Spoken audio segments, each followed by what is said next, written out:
Hey Kevin, how's it going? Oh, I'm excited. This is part Yeah, two. part Yeah, moving on, part, and we've even part two. discussed part three, perhaps. So this is Yeah, this is really turning into a monster of theological yeah. interpretation. So with two Well, life. greats, two theological greats, duking Yeah, it out. right, right. Well, life after death is a common common topic, I guess people talk about over the years. I mean, what's more Yeah, over important? the years is right. I mean, that's It's one thing like, that Ehrman's book is good at is pointing out how long this has been around. And so yeah, the Epic of Gilgamesh, at least the Sumerian version, which predates the Mesopotamian version, which is more like Babylonian. But that myth is like really old. yeah, So, I mean, yeah, I guess about like 4,000 years yeah, probably at least. yeah, So yeah. yeah, something around there. That's Pretty so old. people have been thinking about death for a long time, and Yeah, Gilgamesh wasn't having it. He was not yeah, into. He was not into the idea. He was not. yeah, He when he realizes he's going to die, he was not happy about it and trying to figure it out. So, yeah. anyways, how was your week, Kevin? It's good, good. Second to last week till school's out, so it's another year down.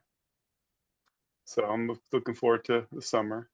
Um, As yeah, am today I. we today I mentioned last week I mentioned at church I went to a Bible study, and one of the guys that attended came up to me at church today and introduced himself again, and turned out, like, of course I'm new there, like I've just been attending for about 6 months, so I don't know who's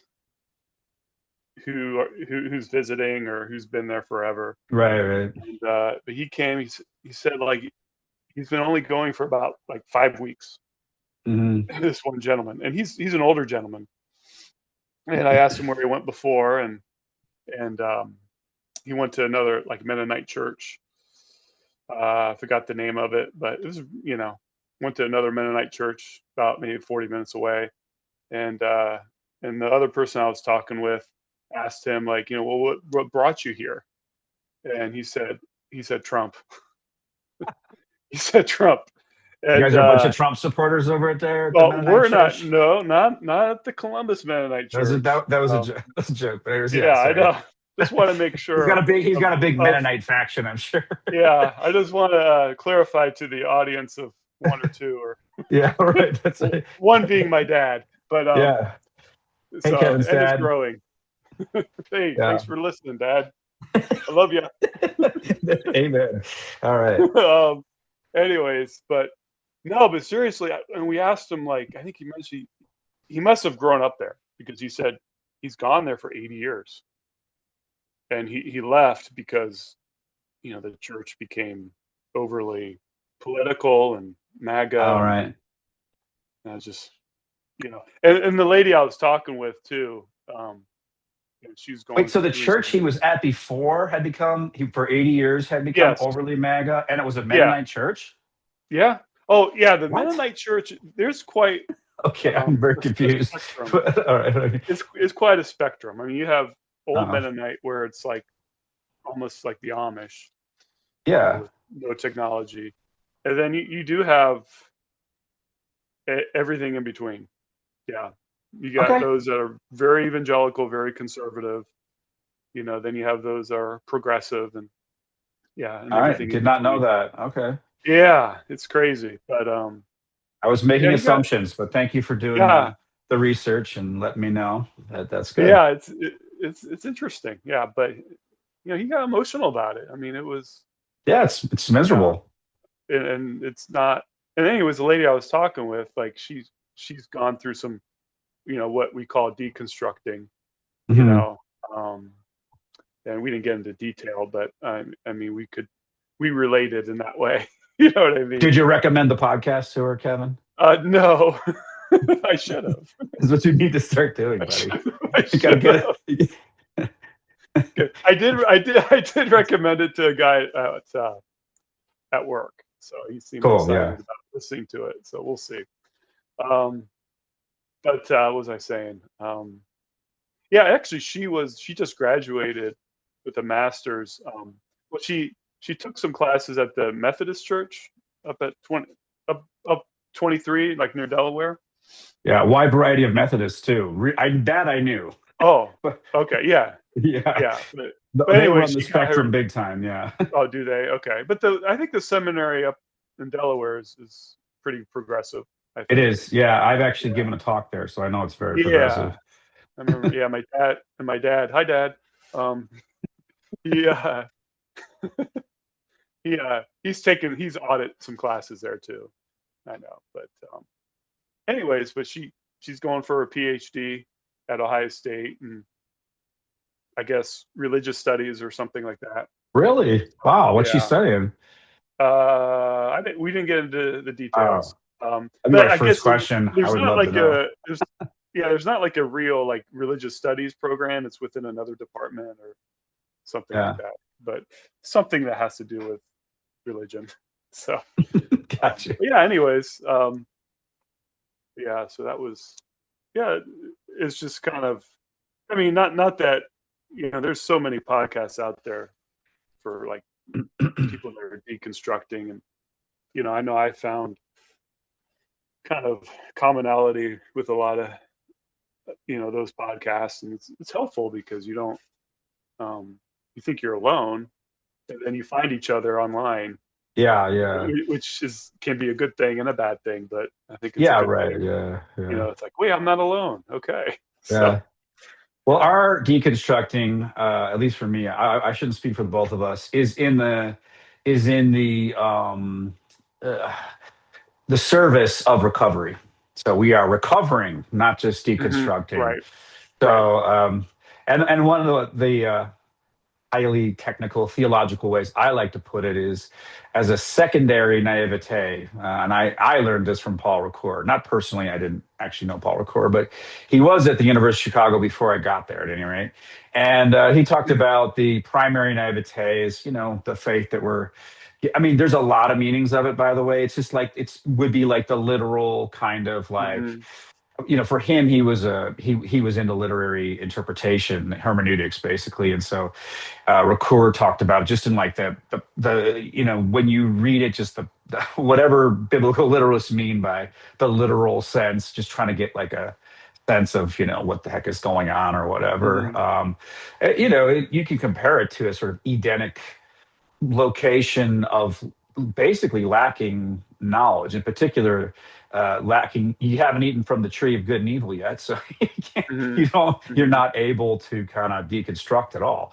And then once you eat of that tree, that's your deconstruction moment where you sort of realize there's all kinds of problems problems Yeah. in the garden, if you will, and Right. then Right. you get kicked out, and it's barred from you with angels with flaming swords and east of Yeah. Eden and all that kind of cool stuff.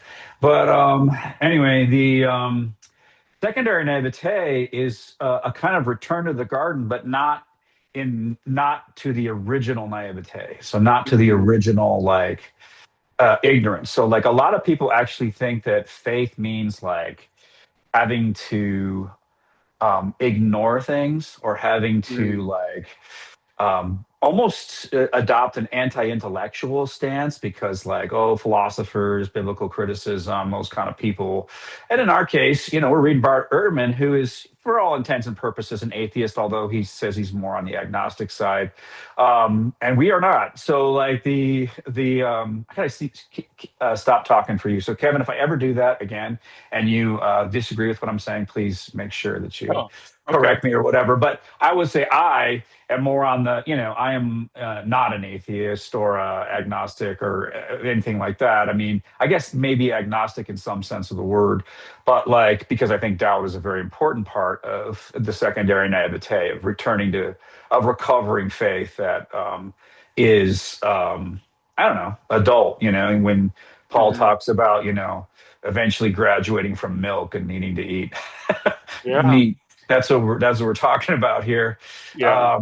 And so, for me, the secondary naivete means like recovering my faith, but Mhm. in a way that includes biblical criticism, a historical critical method, biblical scholarship, because it enhances my faith, actually. That includes philosophy, the history of theology, Mm. seeing how the church has changed over the years, all that kind of history of religions, however you want to put all that, other religions, all that kind of stuff. It includes all of that because, that's how I think, in the sense that whatever John Milton meant in Paradise Lost by a fortunate fall, the reason why the fall is fortunate is because it allows a much richer, um, more intense and interesting sort of faith, which is what I'm Mm. calling the secondary naivete, the Mm. recovery of something more interesting. So I, at any rate, don't intend to stay in deconstruction. Although I think I mean, it's a part of my everyday, honestly, like interpretation of the Bible, but it's not. And that's what Bart Ehrman does for me is like I'm able to free myself of some of the problems of biblical interpretation that have been really bad in the past, especially and I would say mostly those who believe they're not interpreting. So, or that Right. the people that something has been given, like to understand that allows something very important for the secondary naivete in my mind, which is just sort of like much more playful, like loose, like I don't need to get it right, I don't need to Right. believe the right thing, like I'm not going to suffer eternal conscious torment because that Yeah. is idiotic, that I would be punished for all of eternity because I didn't believe whatever four laws I was Yeah. supposed to believe beforehand. I didn't have, or whatever, Yeah. or like because I was speculative about certain things and thought about things and whatever. It's such a rescue to be. It's a kind of freedom, really, that my faith gives me, because my faith ultimately, the one rock it rests on is that God is love, and so I cannot accept any Yeah. other doctrine. And anybody who wants to twist the idea of eternal conscious torment to say that is somehow God expressing His love is warped. Like it's just, Yeah. and I'm I sorry. listened to. Yeah. I listened to. Was listening to Rachel Held Evans' interview from the Bible for Normal People podcast, and Yeah, Pete Ains said, he said it's not like we're going to be suffer in hell because we didn't interpret a certain Bible passage correctly, especially when it's like in English and it was originally like written in Greek and Hebrew. And he said something like that, and yeah, just the idea of like our belief. ludicrous. I mean, and especially when I listen to and I read different perspectives on interpretation, like I just throw up my hands. It's like, I Yeah, don't know. Like, exactly.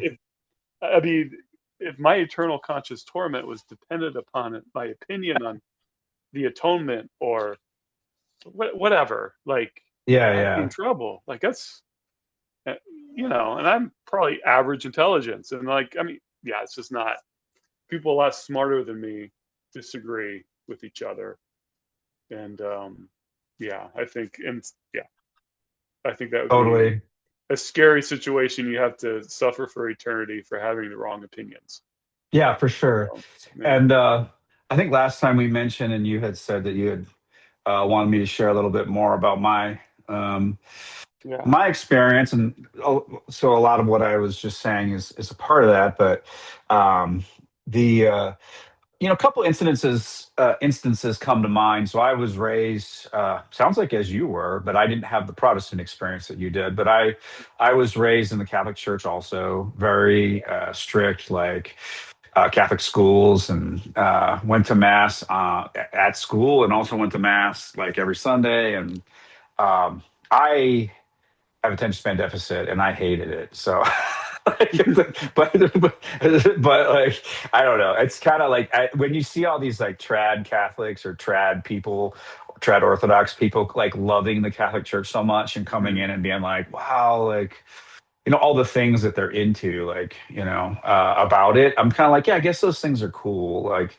but like part of what they're into about it is like, oh, women covering their heads at church and the mass, like Latin, that I could never and never was into. mhm, And I was raised, I'm 53 now, so I was raised after Vatican II had taken quite a bit of hold, and so nobody was covering their head in church anymore, except the little old ladies or whatever.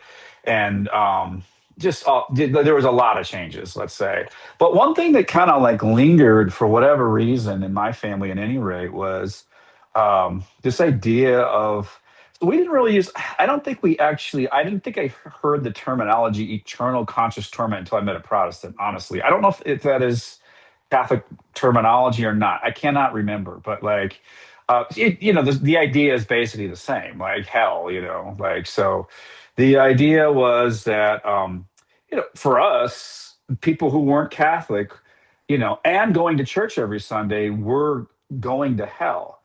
So, like, the idea of the communion table, which is supposed to be this beautiful, lovely, and I still think of it as the ritual of rituals, the sacrament of sacraments, this beautiful community meal where we, yeah, eat the flesh of God and become one. Pretty intense Yeah. crap. but like, but like, obviously, it has this potential. But like everything beautiful, like this was a very hard moment of deconstruction for me too. Was when I realized that the more beautiful something was, the more um, gorgeous a doctrine. Even like, I think about the community at Acts, for example. This attempt to be in the kingdom of heaven on earth by sharing everything and living together in brotherly sisterly love and all the rest of this kind of stuff. Those very beautiful things are the ones that are the most deeply corruptible and become, and at the same time, the most evil at times. And I say all that to talk about, my trauma around the communion table. I had an aunt who married a Protestant, and it's unbelievable that, like, Mm. in all of my family, this is the only one. Uh, and I have a big family, Catholic on both sides. Like, I have a lot of aunts and uncles and a lot of first cousins. And anyway, this was the only person to marry a Protestant, and it was a big deal. He was from Mhm. Texas, and so it was like some kind of a. I think he was a Methodist of some kind or another. And well, at the very least, they wound up going to a Methodist church together on Sundays.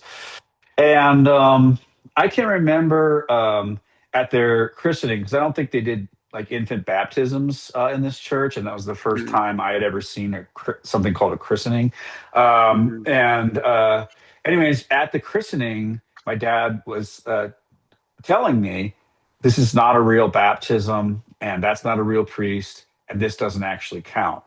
And it was this big deal to where we were praying for my aunt and my uncle and my cousins to come back into the Catholic Church. And I'm trying to remember if it was explicitly said or not, but like it was, the idea was that they were going to hell. At least I got that idea somehow. That was a big deal that we pray for them every day, that they would come back into the church.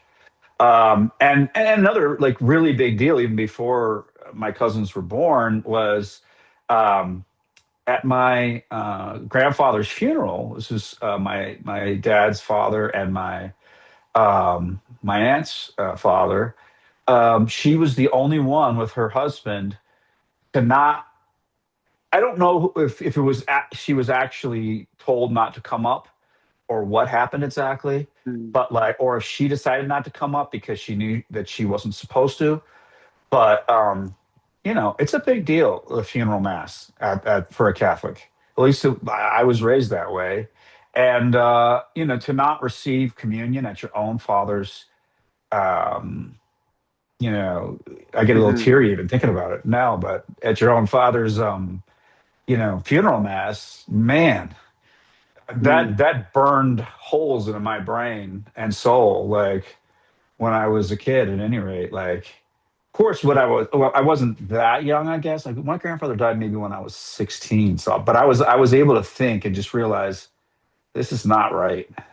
Mhm. Like, so because again, I should say not just because it was her own father's funeral, but also because um, if you don't eat at that table, and this is the meaning of excommunication. If you are refused communion, or if you are in bad standing with the church and not allowed to receive communion, that means you don't have a seat at the heavenly table either. Hmm. It is supposed to be a direct connection to the heavenly feast, the heavenly banquet. And so yeah, this I think whatever we want to call it, hell, eternal conscious torment, yeah, all of it is a very painful, awful doctrine that I actually believe comes from Satan himself. Honestly, Hmm. Hmm. I think it's evil. And yeah, so I was more than happy Yeah. to be a part of this conversation to just think about it a little bit more because it matters to me a Yeah. lot. But anyway, yeah. And it does. Yeah. I read a book earlier this year called Hellbent. I forgot the author. I'm not good with names, but he's quote unquote deconstructionist, right? He's an influencer too on social media. But he wrote a book, and a lot of it had to do with hell and how that the belief of eternal conscious torment affects all of our relationships, not just our relationship with God, but with each other in the world. And it's almost like, are you really truly loving somebody when you're just loving them because you want to, share these four spiritual laws with them Oh, or say totally. the prayer? Like, do you just love them for to love them Yeah. as a person, just, and I can relate to that, like all my relationships, I think in college, not say all, but many of my relationships were almost like a springboard to sharing the gospel. So it wasn't like a genuine friendship, it was kind of fake, if that makes sense. And Yeah, oh, yeah. totally. I was listening to a podcast the other day, and it's called shoot. Well, I guess it doesn't matter. But anyways, the Mhm. one of the podcasters is a Catholic, and one of the podcasters is Jewish, and the Jewish guy was talking about how like it's kind of interesting, like when he was first in college and even high school, I think he was saying like in meeting Christians for the first time or whatever. And then you'd go over to their house or whatever, and their family. He said in my family we weren't really asking each other questions about each other's lives. We didn't really show interest in each other's lives or Mhm. whatever. But like all of a sudden, here's somebody showing interest in your life and asking you questions about yourself and your faith and your background and stuff like that. And then, he just said it's just such a letdown and such an awful feeling when you realize they're just like, buttering you up to like get you baptized in their church, almost like they're getting, some kind of Yeah. points. Like they don't care about you. Right. I It's mean, like of course, they a would say, car "I care about salesman. you so deeply Yeah. that, like, I don't want you to, suffer an eternal conscious Yeah. torment." But something like that happened to me in college too. So I was still Catholic in college, but there was this one moment when a Protestant guy, well, I mean, he was one of these non-denominational Christian guys who, like, they're the most you think that's like going to be the most free or whatever, but it's like the most Hmm. rigid of all of them. But anyways, Hmm. and I went to Indiana University as an undergraduate, so Southern Indiana, and he's like just seems real interested and wants to do Bible study with me and all the rest of the stuff, and then it turned out like, there was like a couple moments where he did his whole spiel and like I had never heard it before. I hadn't heard the four or whatever. Hmm. But Hmm. I had never been around whatever you want to call them, evangelical Protestants or whatever. And so like, um, when he when he sprung it on me and like asked me to like get rebaptized and all this stuff, or for them it's not even a rebaptism because Catholics just are going to hell. So Hmm. anyways, like Right. that infant baptism was nothing. What's nothing. So for him Yeah. it was just like you need to be baptized. Hmm. So like I kind of like I was like, oh, agreed at first because, like, in the moment, like, he was a great car salesman and he sold me the Hmm. car. The second I walk away, I had buyer's remorse, and like, I wound up like calling him back and telling him, I don't want to go to your church and I don't want to be Hmm. baptized and like, leave me alone. And it Yeah. did come down to again, like, oh, so like all of my family, everybody I know is going to hell. for all of Yeah. eternity. Are you joking me? Yeah. Like, Yeah. thank God, Yeah. the God of love, spoke to me in that moment and like woke me up and said, "I'm love. Yeah. What? Why would I ever do that?" And It's I remember going to crazy. Catholic mass and saying the Apostles' Creed every Sunday, Mhm. Yeah, yeah, which is like the foundational for Western Christianity. it is. You Yes, know, yeah. it's like so yeah, it's And, just and if you don't crazy. believe that way, and like such so like tricky doctrine, like the most famous one, a lot of people are confused about the council at Nicaea, like what it had to do with. They think it had to do with you know what do you call it? Not rectifying, but whatever they like ratifying. Thank you.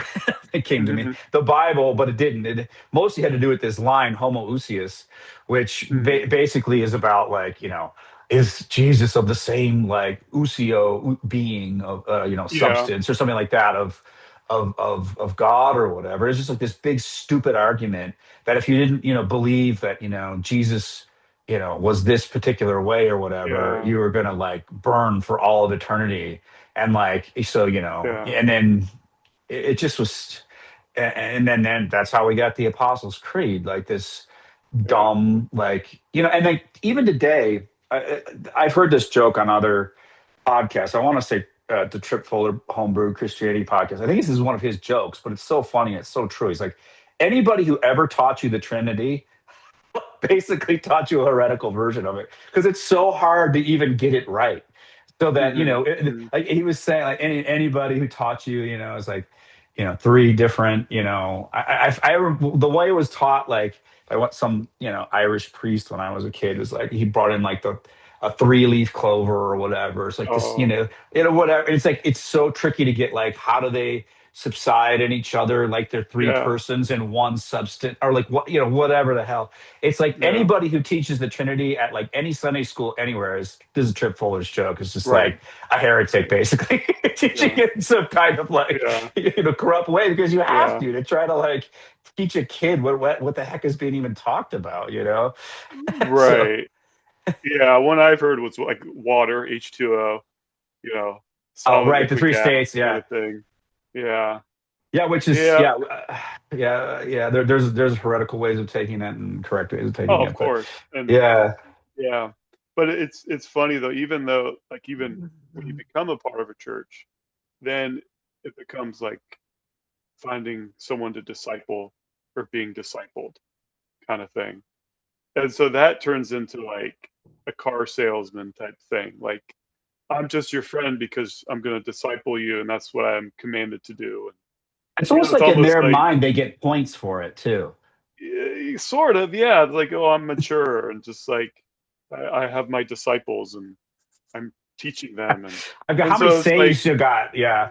yeah, and so you're like, who are my friends? Like you don't even, or are they just like, like we as teachers we have these people that try to sell, their a retirement package, five 529, not 529, so 403bs. They come in, they act like your friend or your buddy, and you know, I suppose you could become friends, but generally speaking, they're just they want to Salesman. sell you something. Yeah, yeah, yeah, yeah. They And get so I just feel so often like I thought someone was my friend, and then not really.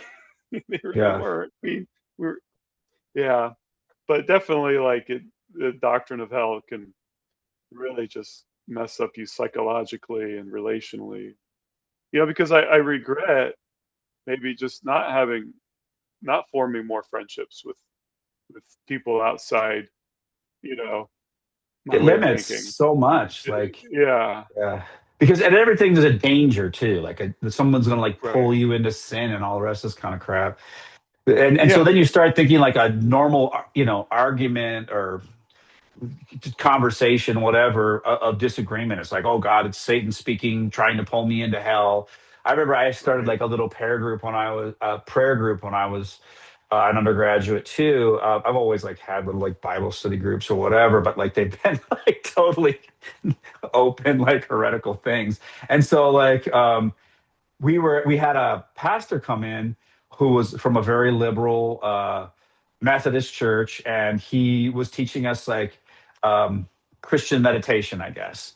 And then like Mhm. all the people that were there, because they like were I don't know, I just people I met, but they were like evangelical Christians. They stopped going after that because like their pastor, when they went back and told them what had been going on in the prayer group, like told them that like, oh, meditation is like this evil satanic practice, and Yeah. that when you meditate, it opens you up to Satan, and Satan, is going to come in your thoughts and attack you or whatever. It's just like, what a miserable life, like that we have been given by this horrible doctrine. Mhm. That's why I absolutely believe it's evil. Period. Yeah. Yeah. Yeah. Yeah. And but Anyways, um, yeah, maybe I thought we could kind of go through just chapter by chapter of this Sounds book, great. I'm into see it. where we go. Yep, sounds good. I don't know. Can I talk about the preface a little bit? Please do. Yeah. Yeah. Basically, a lot of it, what I learned was um, just how the ideas of heaven and hell were invented and altered over the years. He talks about uh, in the introduction about Hades and how it was something that most people believed. Like it was kind of like when you die, you kind of go into like a holding place of the dead where there's maybe no consciousness. So there's really no afterlife at all. But Kind of relying so like on ancient Greek mythology, especially in yeah, Homer, in the Iliad and the Odyssey. Yep. and Hades being like just basically the grave. And then later on, like with Plato, he kind of taught that there's kind of rewards for those that lived a good life. And then you see towards the end of the Old Testament where the idea of a future resurrection, not of individuals but as a nation. Um, but later on, I think Daniel hints at the fact that there might be like more of an individual resurrection, and this is something that Jesus kind of inherited. It's this idea that you'll be resurrected. The righteous will be rewarded when they rise from the dead and be in some sort of earthly kingdom, and the wicked, I guess, would be punished by being annihilated, like just not existing.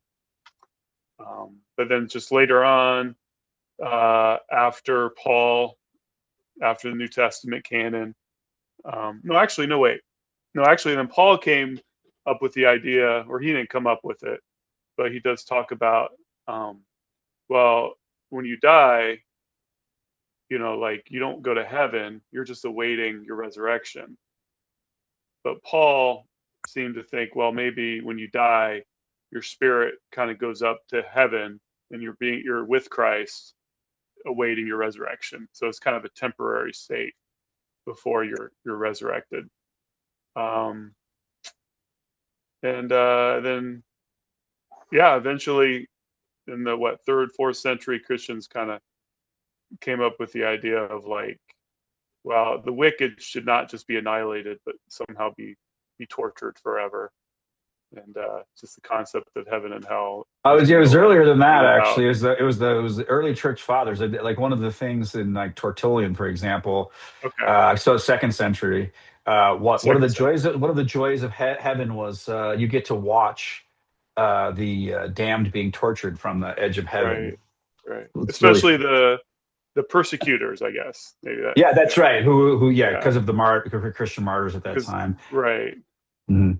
So that's kind of like he kind of gave a little preface of the whole book, kind of a big picture of it. Just how it started out. As most people believed in the Old Testament, taught that when you die, you die, and then eventually, like the idea of having a resurrection and being kind of rewarded And with Daniel, some sort of especially. eternity. Yeah, Yeah, and but a Jesus. collective resurrection, as in Right. like the Yeah. the whole people of Israel restored to, Right. um, or in Ezekiel, the dry bones thing, Right. the whole being restored to a previous state after the Babylonian captivity. Yeah. Yeah. So yeah, I just we'll just break that down just by going through the chapters, I suppose. So that's your overview of heaven and hell. Let's flesh it out a little bit. Let's give them bones, some dry bones, some sinew, and some muscle, Yes. so they can see Maybe what's going on. the breath of life will breathe through it and give it life. Amen. Yeah, yeah, right. But the guided tour of heaven and hell is the name of chapter one. And so, as you already said, and I don't know how much more detail we want to go into, but just we could talk a little bit about like at least the Epic of Gilgamesh, because that is something that uh, became a very important discovery to see how Judeo-Christian ideas about heaven and hell, or at least about the afterlife, came to be. I guess really in there though, there's no actual depictions of it, and this is one of the things that's emphasized is there's no even in the Hebrew Bible, there's not really any tours, so that we have to look Hmm. for ideas about. I mean, they mention about Sheol, but it's just like this kind of lifeless Right. place, like and he mentions when I think it's in Samuel, right? When Saul goes to see the witch of Endor and has Yeah. Samuel come back and he's just pissed about being disturbed, basically. But it's not like Yeah. he's gonna tell. And Saul doesn't ask like what hell's or what the Yeah. afterlife is like or anything. There's just not really any interest in it. It seems, for the most No. part, in the Hebrew Bible, and a lot of times when it seems like they're talking about the afterlife or whatever, in terms of this resurrection thing, it's really has to do with a whole different set of things. I mean, even in the book of Maccabees, when it shows up, that connects very nicely with the beginning of an idea about bodily resurrection because, yeah, you get it in Ezekiel in a frankly metaphorical way that would have been clear even to anybody literate at the time. It was not supposed to be this literal explanation of bodily resurrection. And if Right. you're a biblical literalist, man, I don't know how you do that. But anyways, some of that stuff gets a little rough.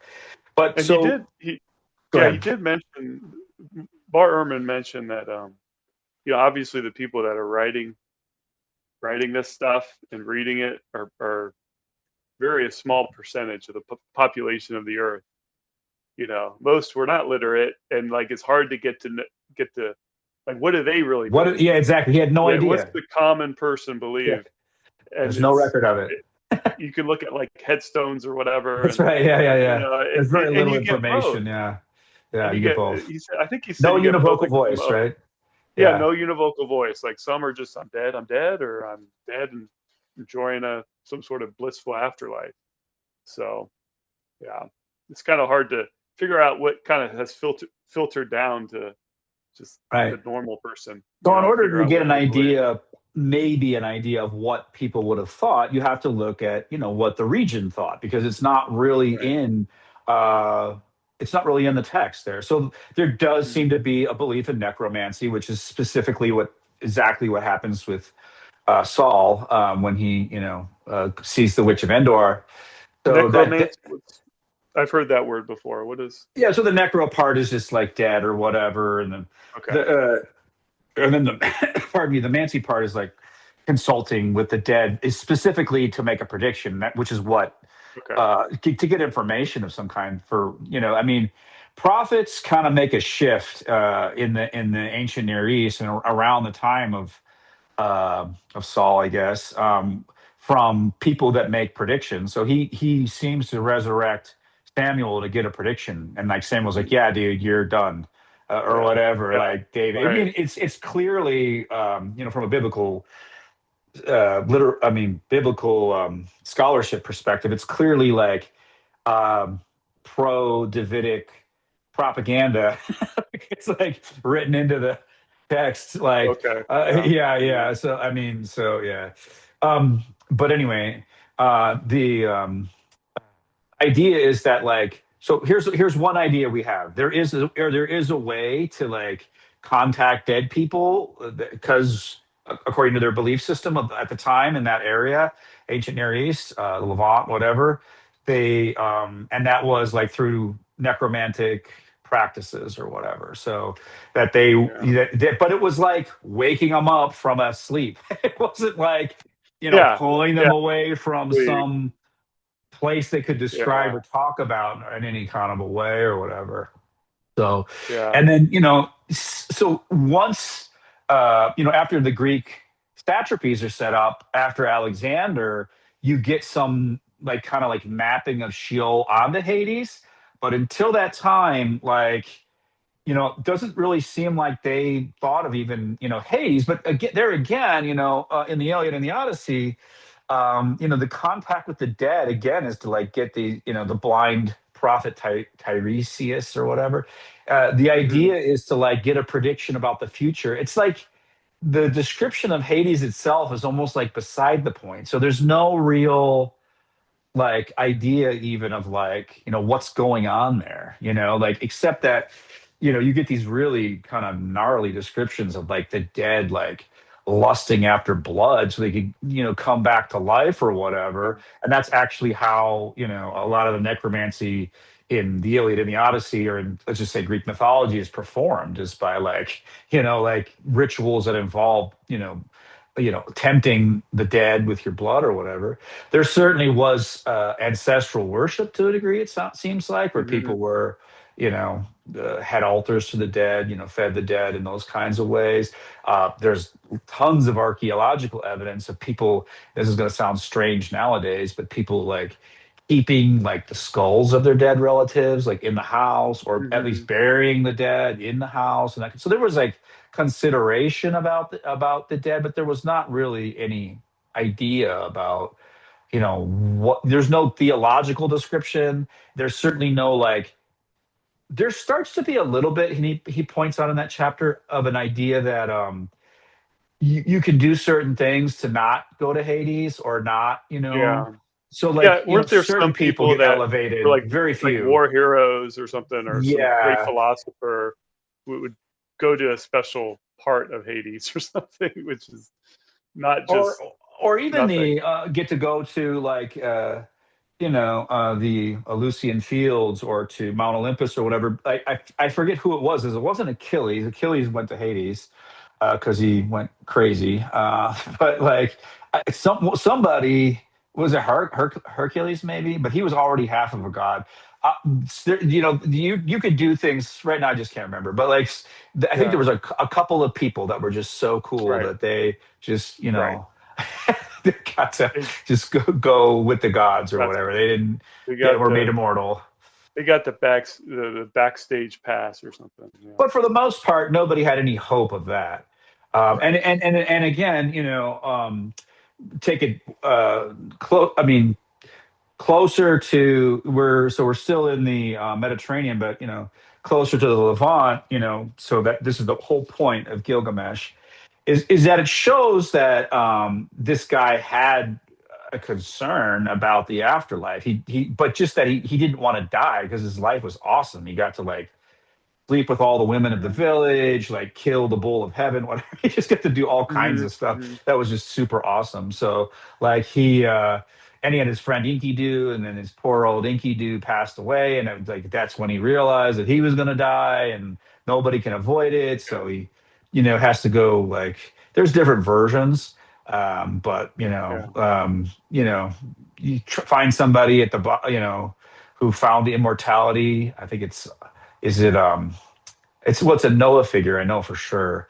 But is it the I can't remember his name. But anyways, he goes and he has to get this root that's at the bottom of the sea, and if you get it and you eat it, you're gonna live forever or whatever. But it's Hmm. like Hmm. impossible. Like it's like so far down, and like you got to like wrestle Yeah. sea monsters and all kinds of crap. And Yeah. then he just realizes like he's gonna die. It's like too hard. Like Yeah. basically made this impossible task. Utnapishtim, Yeah. that's the guy who's based on Noah. Okay. So yeah, yeah. But no real no real description of hell. Just a lot of people trying to avoid it for sure, Hmm. or heaven, or the afterlife at all. Just people trying to live as long as they can, and the point is made by Ehrman that like and others that like at the end of Job, it's considered a good death because he lived a long life. So when people are Yeah. trying to avoid death throughout the Hebrew Bible, it's not because they're trying to avoid, um, heaven or hell or whatever. It's just because they want to live a full life. And Right. then when they're old and have done Yeah. that, then they just, they're Yeah. then it's cool. And in the Hebrew Bible, it's called Sheol. And then when they had when the Jews wrote a Greek version of the Old Testament, they used Hades. I think he mentioned that. Just and As a so translation, a lot of translation as a things happen translation, the that Septuagint, wound up yeah, when becoming they wrote the theological later. Septuagint, Yeah. but as far as the Old Testament, it refers to Sheol and not Hades. But Yeah. So yeah, I should and just Hades and mention. Sheol is a little different too. I think. I Oh, forget right. if you They just mentioned get mapped on each that. other. We Right. should mention what and because this is good to talk about translation and interpretation because every Mm-hmm. translation involves interpretation. So it's really important that anybody who's coming out of a biblical literalist tradition can understand how that happens. So Yeah. this is what the Septuagint is. It's a translation. It's supposedly a holy translation. So it's Septuagint is like it is the Greek 70. It's the number 70. And the myth around it is that 70 rabbis independently all came up with the same translation at the same time. Yeah. It's the So OG. It's the OG of the King James version. that's right. That's right. The miracle of the King James. Is that what they say? OG? Is that what the kids say today? I don't They know. do. Yeah. It's the Yeah. OG I like it. It's the OG of the King Yeah. James. Yeah. It's Yeah. like the same kind Yeah. of a claim for Right. authenticity, basically, or at least like a holy inspiration that's infallible. So you Hmm. you want to I mean, you can see claims about infallibility or like incorruptibility or Hmm. whatever pretty early on, but it's interesting, and this is one of Ehrman's things that he has pointed out in all of his scholarship is like that nobody in the Bible is such an interesting document because nobody has been able to totally erase the perspective of the other people. So you wind up with Hmm. so many contradictory perspectives because there's Hmm. like an effort to like systematically go back and get it all, but then there are too many other people who have copies of text that can't be erased in quite that way. So there's just always this battle. I mean, so you're not going to only find, just to use an earlier example, you're not going to only find anti-Saul stuff in there. You're going to also find Hmm. anti-David stuff in there, like plenty of Right. it, Right. because there are Right. clearly people who are not cool with David, writing, Davidic stuff in there, or at least cool with the people who Yeah. claim lineage And to I know, David. and I know I'm jumping ahead a little bit, but like I thought it was interesting when you talked about the Gospels, how Matthew and Mark were very pro apocalyptic, if I'm saying that right, and then Luke was kind of um, not so much. I guess I'm trying to think. Let me check my notes a little bit. Okay, I have it right here. Yeah, so Mark and Matthew, they were deeply apocalyptic. Luke was less apocalyptic, and John was non-apocalyptic. And then you have the Gospel of Thomas, which was anti-apocalyptic. Yeah, Like it's not nothing. The Bible's not univocal. Like it can be very confusing because sometimes when I think about what Jesus taught about heaven and hell, well, I need to really focus in. Well, where did Jesus say this? Was it in Matthew or Luke? For example, Luke. I think that's when he had the conversation with the thief, the thief on the cross. today you'll be He with me said, in "Today you'll paradise. be with Yeah, me in paradise," and that was kind of it's more of also a, I Lazarus. guess, Like it's non-apocalyptic. also the Lazarus, you Lazarus mentioned is Lazarus, is yeah. in I Luke know I'm too. Yeah, jumping ahead, but just yeah, just the yeah. idea of like it's very confusing. Like you Just take just all the as an gospels example that things are together, not univocal. Yeah, you right. can't lump in like Jesus's life and just and look at it.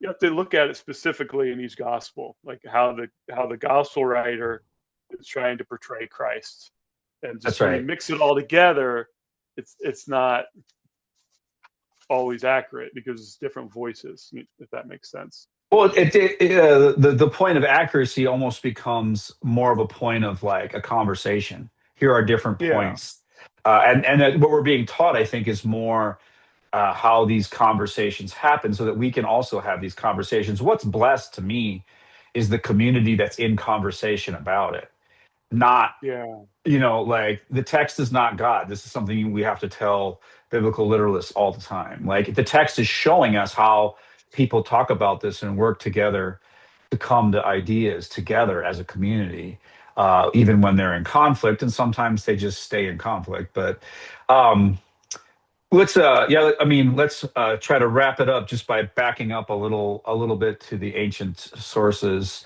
and then we'll definitely get to more of the New Testament stuff next time. But Right, right. um, the second chapter is was called Fear of Death. So there's you know, mostly Greek and Roman, like because the Aeneid's covered there. And then there's then we start to get into some of the some of the Old Testament stuff. There's, I mean, Hebrew Bible stuff there. So just the idea here that I'm interested in is like there was a well documented fear of death. We are the being that knows we are going to die in a way that perhaps other Mhm. animals don't. I mean, certainly they act to preserve their life as if they know they're going to die, but they probably, I don't know what animals sit around and think about. They probably don't sit around and think about, you Mhm. know, in fear and trembling, awaiting, you know, the final moment or anything like that. So it's not quite the same. That and he Yeah, mentions that there's a whole strain of thought. We think about um, this idea that is introduced, at least I think, by the Stoics mostly, like that. Just this idea that like when you die, you're not going to be there. You're not going to be anywhere to care about it. There's nobody to to yeah. worry or be tortured or anything like that. So, And that was Socrates. I think he didn't fear death because either it will be a great reunion. I think he said, with yeah, your yeah, loved ones, in the Phaedo, yeah. or you'll just be in the state that you were before you were born. So either way is nothing to fear. And I think Right. actually Ehrman closes with that dichotomy, like at the end of his book, but at the end of the book. So I thought that Yet we was, fear anyways, unfortunately. yeah, I don't know. It's funny. Like because I just think about it. Also, yeah, it's just disease that's been put in me, maybe, or maybe it's yeah, just natural for people to fear their death. But like, I don't know where it comes from, but it is there. That's for sure. And I'm personally, yeah, I get it. Sometimes I can be assuaged by some of this because, like, I don't know. Like, I want to be real clear. I have no idea, and I'm not yeah, proposing a particular position. The only thing that my faith relies on is, First John, the epistle, God is love. But mhm, other than that, I don't know what all the ramifications are of this debate. yeah, I just think having the debate, I have one way of interpreting things, and that is that God of is that God is love, so that eternal conscious torment is out automatically because like yeah, that's not that is not an interpretation that can fly with that. But like some of the other things, like thinking them through and whatever, and even thinking eternal conscious torment through, which I have, like, and the ideas around that, like the possibilities, is that God's like tough love or something? Like, all the different, like, I've heard all the arguments, and having the argument is part of my faith. Like that's something I want to do. There's a certain point at which, with certain really pushy folks, that there's nothing else to talk about. Like yeah. I'm not going to be talked into getting rebaptized or whatever. So And I think when you just read through the Bible, I don't want to say it's quote unquote clear, but I mean, you can see, like in the Old Testament, there was a kind of a belief in a Sheol, like where you die, you die. And then, like even Revelation, it talks about eternal torment, or the fires, lake of fire being forever. But it doesn't say like you will suffer for eternity. Like it's like those fires are eternal, not you. It's just it's not. Yeah, like if I mean, if I try to read through the Bible, just obviously you come in with your biases. Like I just was not convinced that it actually even teaches eternal conscious torment. You and know? that has been actually very well disproven by Ehrman. That's one of the great services that Yeah, he's performed. I mean, of many, but like he wrote a book on eternal conscious torment just to kind of show that it does not exist. yeah, That's not a biblical doctrine. right. So yeah. It's Uh, almost. it's almost not even an option. I mean, I don't want to say that, Yeah, but it yeah, sounds yeah, arrogant. yeah, But I mean, there is clear, like there is the wrath of God. There is some sort of, you see punishment. Um, but then it does. Bible talks about the second death and the, so, and that we don't know, but like for me, when I read through the Bible, it's, it I was just brought up that way, just believing eternal conscious torment. But when I actually read the text, I'm just not convinced. I don't. I think it's a weak argument.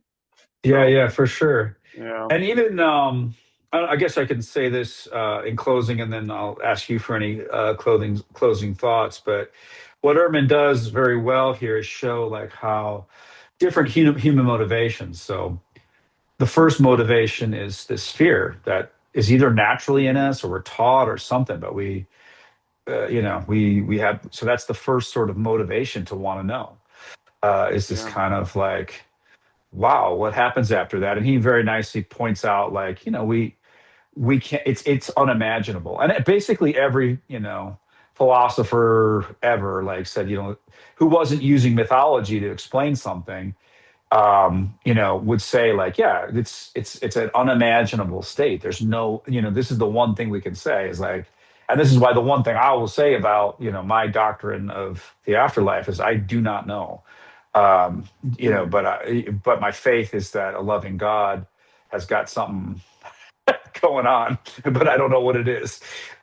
yeah, And so, but if anything, I'm very close to some kind of universalist thing, but the yeah, just in very abstract, like God is love, so it has to be, all have to return to love. But so the fear of death is a really interesting motivation. And then that fear of death gets coupled, and this is like I think what we'll pick up from next time with this idea that also people are concerned a lot about, with this idea of justice, like that how are righteous people rewarded, and how are the evil people, at least from a certain perspective, punished for what they yeah, do.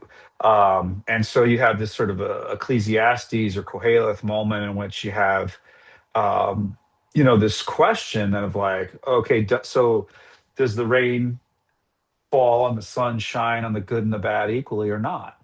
Like, I mean, really? yeah, Like, so then what's the point, And it's often been an atheist talking point, at least a secular hmm humanist talking point, that if you do things because you're thinking about some sort of transaction for heaven or hell, then you're just kind of doing things immorally, in the sense that you're doing it hmm because you're looking for some kind of a reward. So that's just one more consideration to throw in there. But very interesting that the Christian and Jewish doctrine, to some degree, that developed about bodily resurrection, first within Judaism and then kind of picked up Pharisaic Judaism, and then picked up by the Pharisee Paul in a big way. This idea comes for a concern about justice, and they will start it with this resurrection idea around after Israel's kind of or Judah's destroyed during the Babylonian captivity, and then it will continue to be developed during the Greek occupation of the region, and even more intensely because Antiochus was a very intense dude, and his persecutions, as adumbrated in the Maccabees, are like really severe. So then you get an even more deeper concern about at that time, resurrection, but it's related to this idea of like, how's God going to make things right when all these martyrs are dead, basically. hmm So like, yeah, so we can, I don't know, pick it up yeah, there next time with the yeah, resurrection, and I guess a close idea too of just like instantaneously being in heaven with God after you die, but they're pretty different yeah, things.